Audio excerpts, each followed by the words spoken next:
Tears of the Kingdom is a problem. And I'm going to tell you why. In March of 2017, Breath of the Wild burst forth from Nintendo's womb and reinvented the Zelda formula in one fell swoop.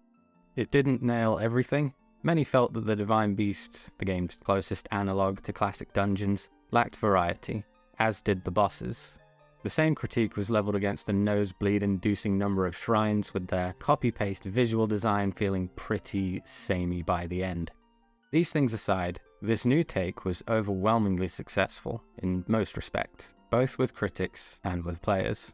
The result was some of the highest review scores in the history of the medium, and a far-reaching impact on the industry.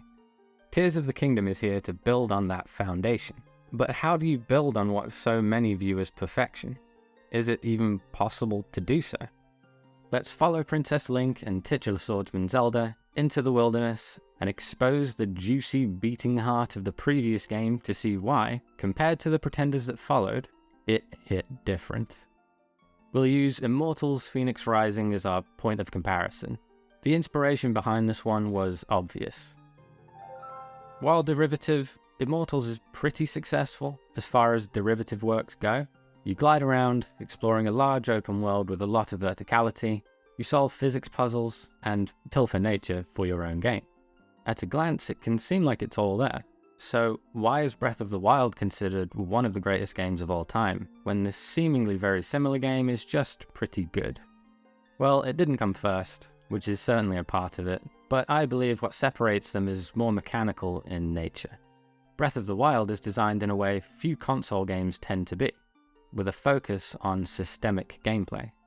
For anyone unfamiliar with the term, the Cliff Notes explanation is that in games designed systemically, the core gameplay is derived from the interaction between its interlocking systems. The most obvious of these systems tends to be physics simulation, and it's the one that you'll see used most frequently, even in games that we wouldn't really consider systemic. Many games use physics for enemy ragdolls, for example, environmental clutter, and that sort of thing, but it's often for the sake of immersion rather than having a transformative impact on our interaction. Immortals has this physics aspect, heavily utilized in the puzzles as previously mentioned, and you can set fire to your arrows, but that's a gameplay wrinkle that goes back a long way. Then Phoenix Rising just sort of stops there. It has a greater focus on combat, and has a combat system that I'd argue is better than Zelda's. At the very least, the combat is definitely more involved than Breath of the Wild's, but combat isn't what made Zelda's new take work so well. Let's take a look at fire, and we'll see why this new ilk of sparse open-world games usually don't resonate in the same way. In Breath of the Wild, fire spreads. Not a game changer on its own necessarily, but it also does much more. The heat it generates creates an updraft, an interaction with the physics system. This has combat utility and plays a role in traversal. Fire harms enemies, naturally, which is another connection to combat. Fire can also burn wooden gear, so it can destroy much of the equipment enemies use, giving us interplay with both the combat and the game's divisive weapon durability mechanic. This small crop of interactions has expanded our gameplay possibilities a lot, but it goes way further than this. Fire casts light, of course, and there are darkened spaces where a source of light is required to navigate, so there's meaningful interaction with the game's lighting. It's also needed to cook and craft potions, so it's part of Zelda's crafting system, and just having food near a fire will cook it too. Water can put it out as we'd expect, and the game has dynamic weather as well, so if you need to cook during the rain, you'd better set up somewhere under cover. Mountains are cold, I've just been informed, and there's a temperature system as well. So if you aren't wrapped up all cozy-like, consider setting alight some of your own gear if you need both mobility and to avoid freezing to death. That's certainly not an exhaustive list, but it gets the point across, I think. And this kind of interplay applies to pretty much everything in the game.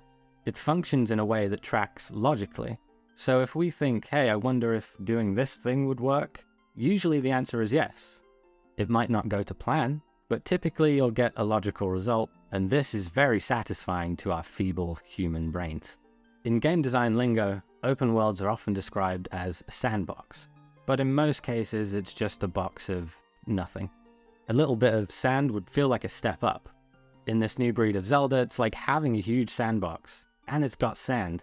but it's also full of cool toys, and not just any toys, the huge, expensive toys near the back of the catalogue that only the rich kids ever got and wouldn't let me play with. And no, you're not over it, I'm not even thinking about it, why did you even bring it up? Rather than trying to create barriers between mechanics in an effort to protect the sanctity of the game's design, Breath of the Wild was content to present the player with situations and allow them to use the available tools freely, even if we did so in a way that the developers didn't have in mind. This mechanical freedom is why Breath of the Wild has endured when so many other games have come and gone.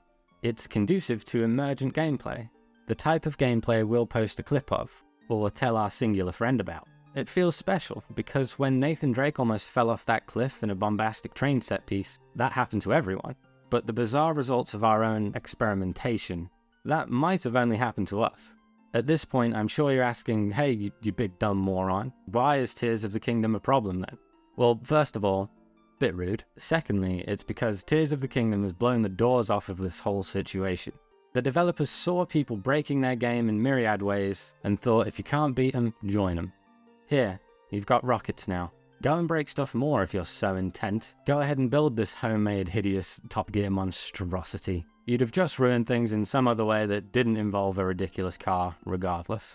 Tears of the Kingdom isn't just one problem, it's 1,000 problems. And a bunch of maniacs are going to solve them in the same way that burning your house down is a solution to needing to vacuum.